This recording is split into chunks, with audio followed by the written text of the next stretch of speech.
जय हिंद मेरे प्यारे बच्चों। आज हम जो टॉपिक पढ़ने वाले हैं उसका नाम है इलेक्ट्रोमैग्नेटिक इंडक्शन। इस टॉपिक को शुरू करने से पहले मैं आपको रामधारी सिंह दिनकर की दो लाइनें सुनाना चाहूँगा।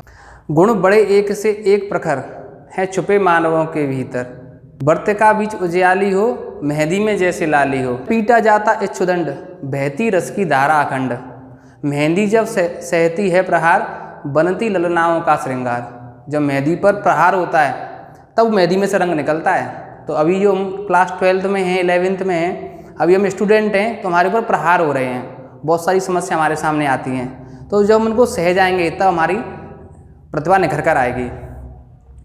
इसी के साथ में आज का अपना जो टॉपिक है इलेक्ट्रोमैग्नेटिक इंडक्शन, ये अनेक बच्चों का सरदर्द बना हुआ होता है। बहुत बच्चे इसको देख के ही कि इलेक्ट्रोमैग्नेटिक इंडक्शन है, तो इसके पीछे की जो कहानी है अगर हमने वो समझ ली तो मुझे टॉपिक बहुत अच्छे से समझ में आएगा।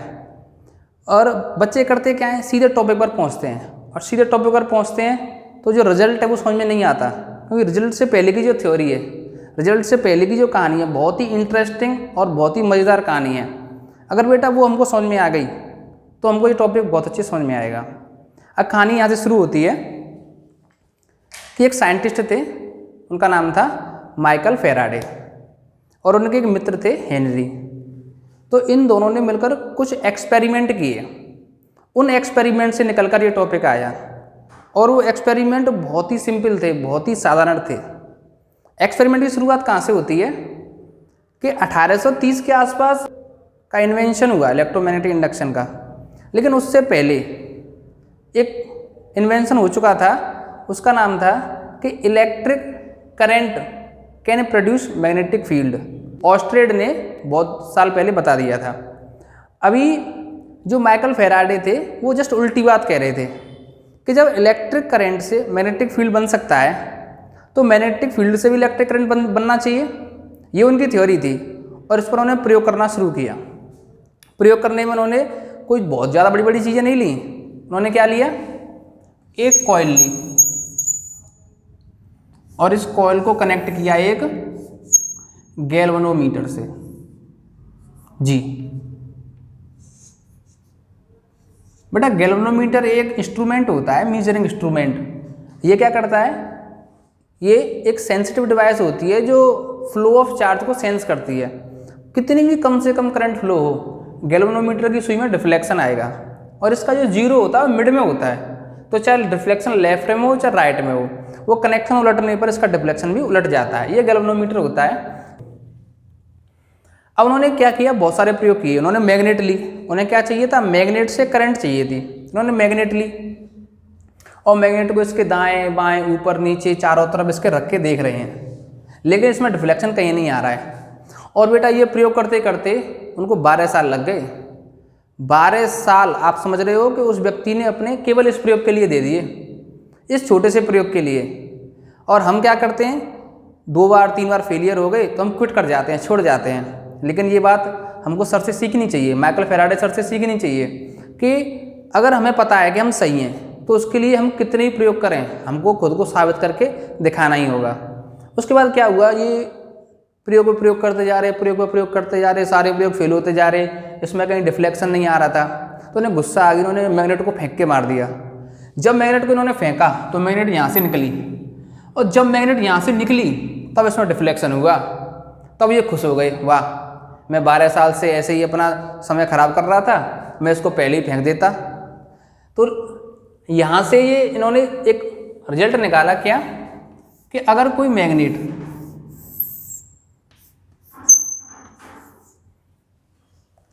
किसी कॉइल के पास मूव कराई जाती है, चाहे टुवार्ड्स कॉइल या अवे फ्रॉम कॉइल, कॉइल के पास लेकर आओ या कॉइल से दूर लेकर जाओ, तो इस सुई में क्या हो रहा था बेटा, इस सुई में बेटा डिफ्लेक्शन हो रहा था। जब कॉइल का मूवमेंट अराउंड करा रहे थे तब इसमें क्या हो रहा था, डिफ्लेक्शन हो रहा था। दूसरी बात, अभी इन्होंने क्या किया, अभी इस मैग्नेट को रख दिया स्टेशनरी, मैग्नेट को फिक्स कर दिया। अब इस कॉइल को मूव करा रहे हैं,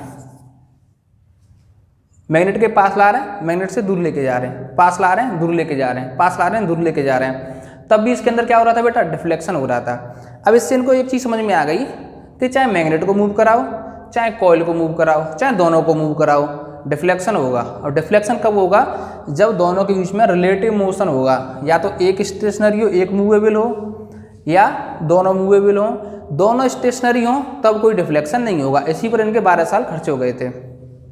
ये एक्सपेरिमेंट नंबर 1 था इनका।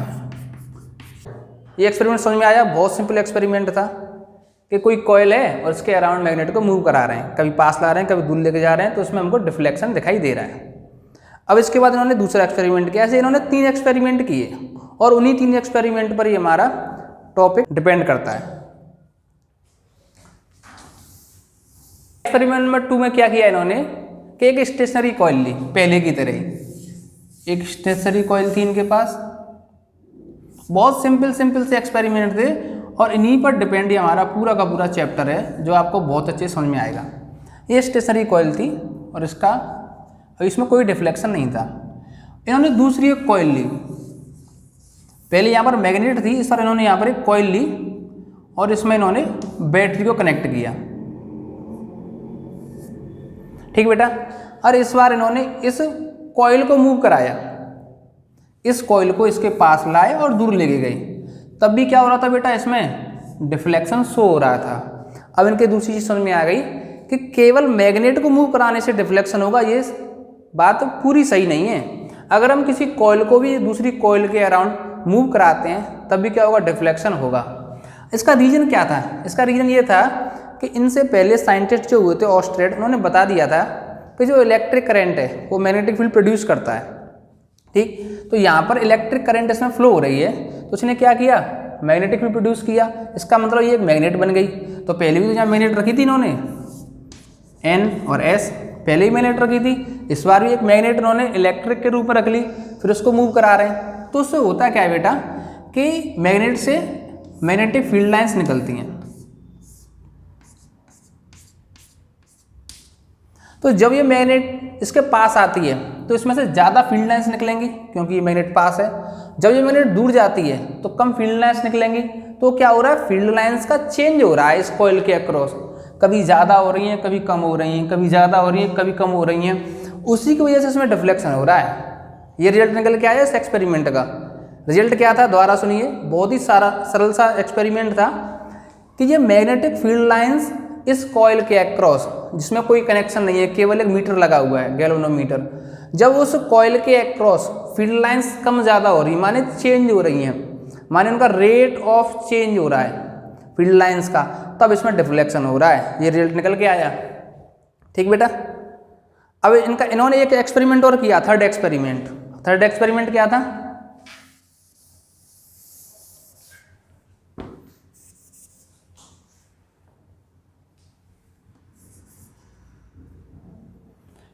इसके बाद बेटा इन्होंने थर्ड एक्सपेरिमेंट किया। और थर्ड एक्सपेरिमेंट क्या था, सेकंड एक्सपेरिमेंट का एडवांस वर्जन था। इस बार इन्होंने क्या किया कि जो कॉइल थी उसमें बैटरी के साथ एक की और जोड़ दी, टैपिंग की। अभी ये क्या कर रहे हैं, इस की को क्लोज कर रहे हैं, की को क्लोज कर रहे हैं तो करंट फ्लो होगा।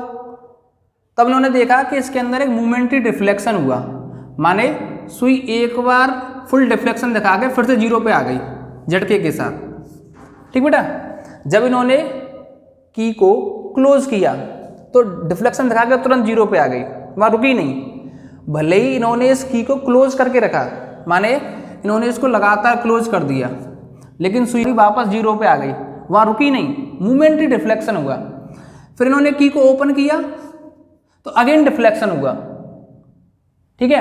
इन्होंने बार बार इसको ओपन क्लोज कर रहे हैं तो बार बार इसमें डिफ्लेक्शन हो रहा है। समझ में आई बात। ये थर्ड एक्सपेरिमेंट था इसका। इन्हीं 3 एक्सपेरिमेंट पर बेस्ड ये इलेक्ट्रोमैग्नेटिक इंडक्शन है।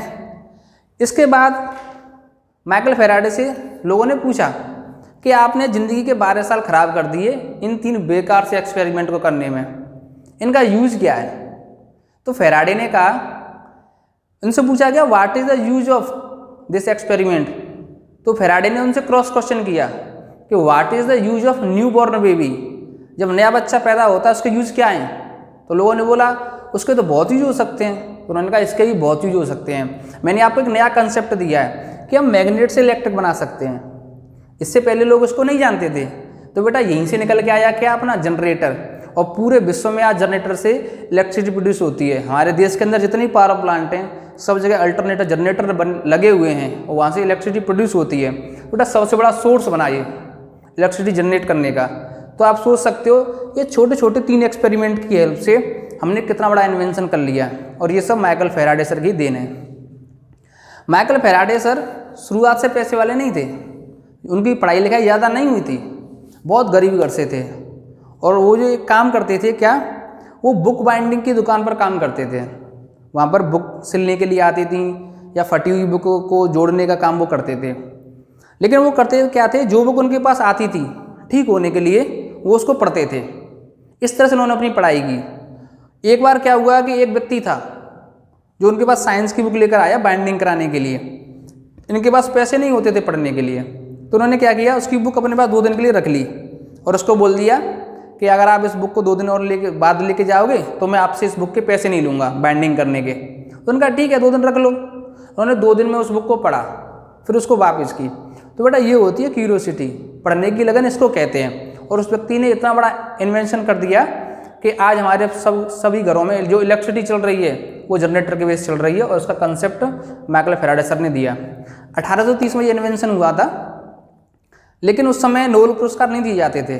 नोबेल पुरस्कार की शुरुआत 1901 से हुई है, इसलिए इन सर को नोबेल पुरस्कार नहीं मिला। लेकिन नोबेल पुरस्कार इनके सामने बहुत छोटा साबित लगता है मुझे तो, बाकी जैसा आप ठीक समझो।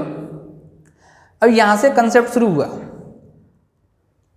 इन्होंने क्या कंसेप्ट निकाला, इसके अंदर ईएमएफ इंड्यूस हुआ। इस कॉइल के अंदर क्या हुआ, ईएमएफ इंड्यूस्ड हुआ, माने इसमें करंट फ्लो होनी शुरू हो गई, क्योंकि इसकी वजह से इसमें से मैग्नेटिक फील्ड लाइंस क्रॉस हो रही थी। अभी यहाँ पर क्या हुआ, जब इसको क्लोज किया तो मैग्नेटिक फील्ड लाइंस क्रॉस हो रही हैं, जब इसको ओपन कर दिया तो कोई फील्ड लाइन नहीं जा रही है। इसका मतलब चेंज हो रहा है 0 टू मैक्सिमम।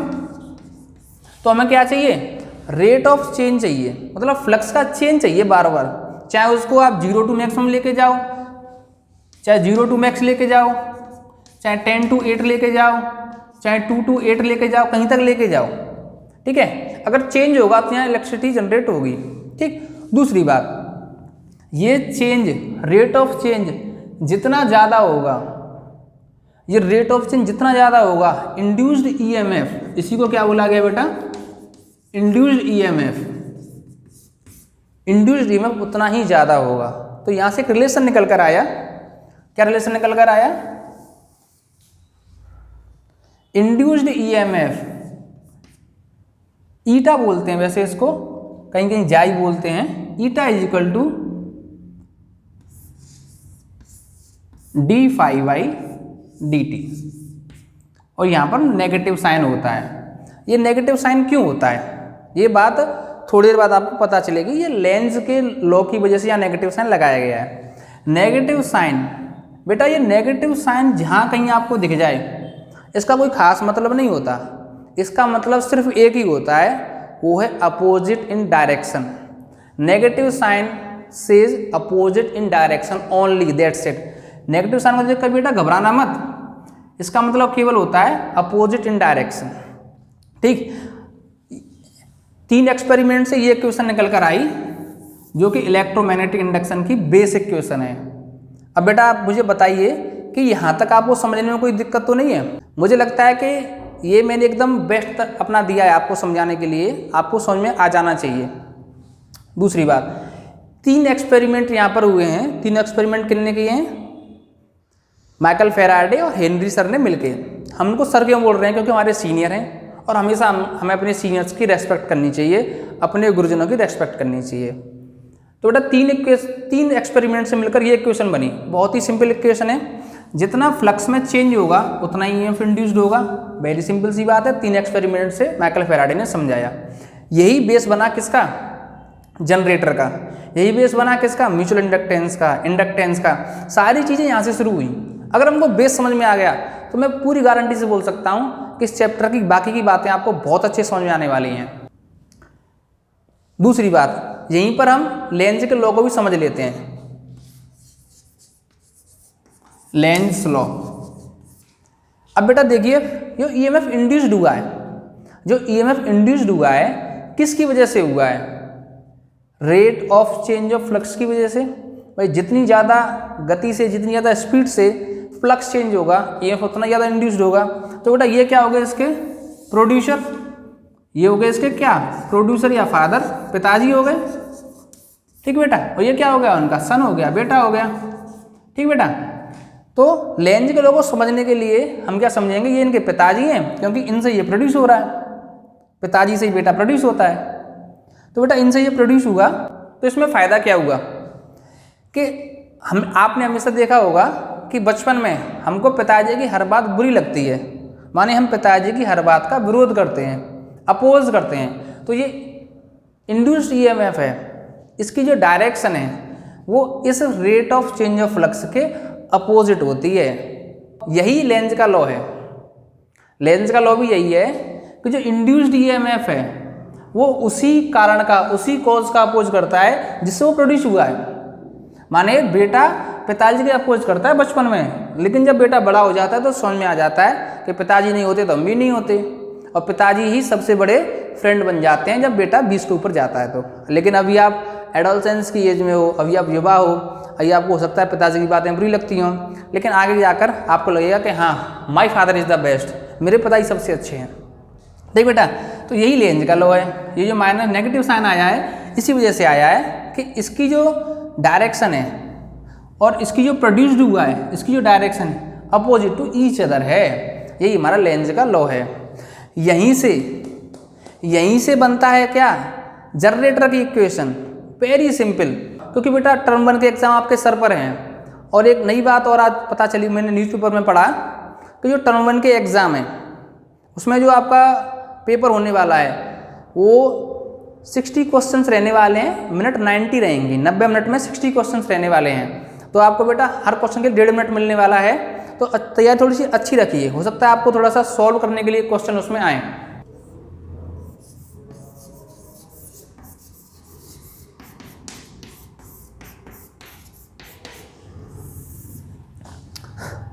बेटा चैप्टर 1 में आपने एक टॉपिक पढ़ा होगा इलेक्ट्रिक फ्लक्स। यहाँ पर एक टॉपिक है मैग्नेटिक फ्लक्स। एग्जैक्टली सेम है, दोनों में कोई अंतर नहीं है।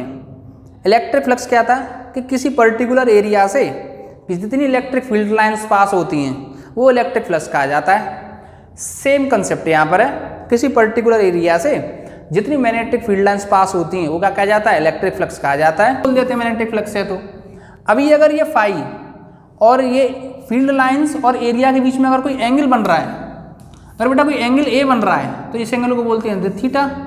ठीक है, तो फ्लक्स हो जाता है phi is equal to B A cos theta.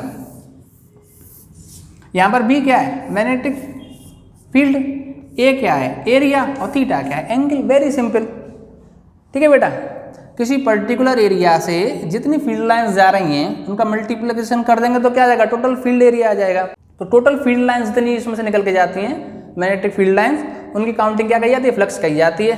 अभी हमने जो थोड़ी देर पहले जो फॉर्मूला पढ़ा था बेटा, दोबारा उसी फॉर्मूले पर चलते हैं। हमने फॉर्मूला पढ़ा था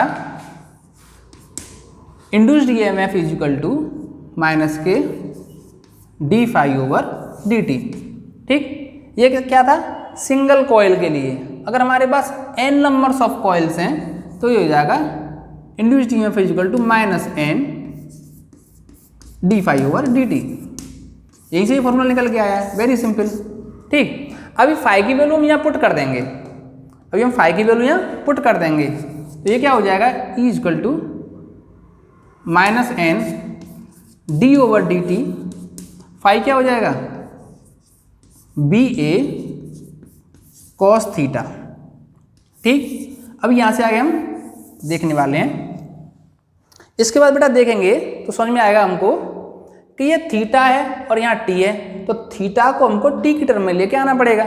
कैसे लेके आएंगे? तो बेटा जो फिजिक्स का बेस फॉर्मूला है, जो क्लास 9 से शुरू होता है और उससे पहले ही शुरू हो जाता है, और जब तक आप साइंस पढ़ोगे तब तक आपके काम आता है, वो एकमात्र फॉर्मूला है, वो है speed is equal to distance upon time. ठीक बेटा, ठीक बेटा, ये मैंने क्वाड्रेंट लिया है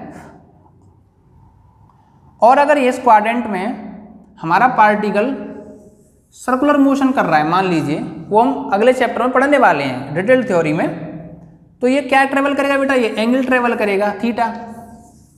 तो डिस्टेंस इसमें क्या हो जाएगी, थीटा एंगुलर हो जाएगी, थीटा ट्रेवल करेगा upon time t is equal to speed क्या आएगी, एंगुलर स्पीड, उसको हम ओमेगा से लिखते हैं। तो बेटा थीटा मैं यहाँ से निकालूंगा, थीटा इज इक्वल टू क्या हो जाएगा, ओमेगा टी।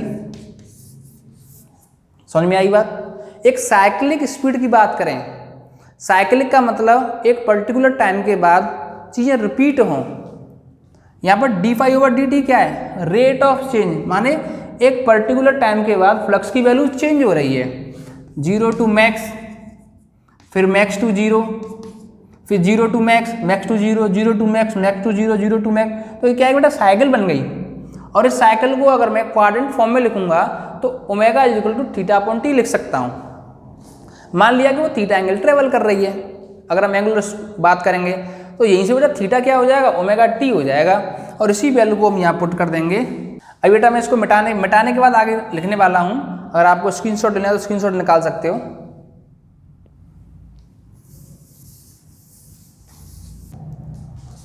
बेटा इस इक्वेशन के बाद अगर थीटा की जगह मैं ओमेगा टी पुट करूँगा तो ये क्या हो जाएगा, minus N D over D T. B A को भी बाहर निकाल सकते हैं हम यहां से,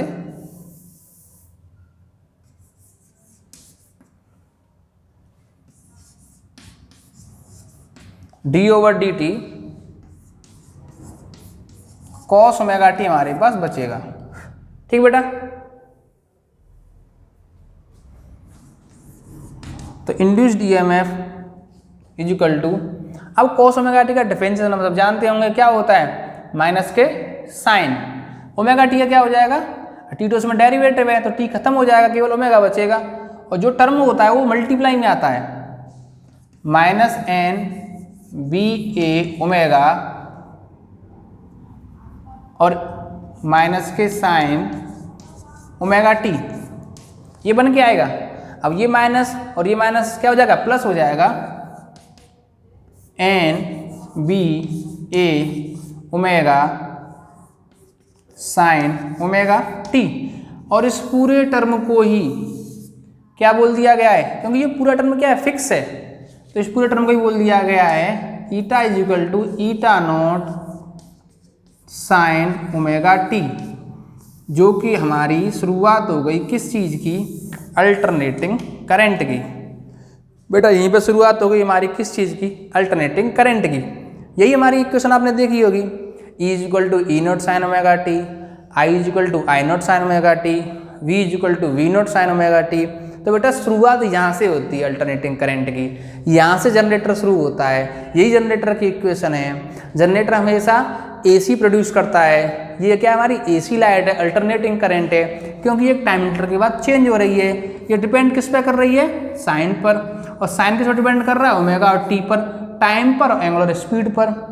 तो बेटा हम ये कह सकते हैं कि जो जनरेटर है उसकी जो शुरुआत हुई है वो माइकल फैराडे के इन्हीं लॉ से शुरुआत हुई है। अब आप बताइए आपको इसमें ऐसी कौन सी चीज़ें समझ में नहीं आई है, मुझे लगता है आपको सारी बातें समझ में आ गई होंगी। हालांकि बेटा जनरेटर हम आगे जाके पढ़ेंगे, लेकिन क्योंकि ये रिलेटेड टॉपिक इसी से है इसलिए मैंने यहाँ पर आपको जनरेटर की क्वेश्चन निकाल के दिखा दी।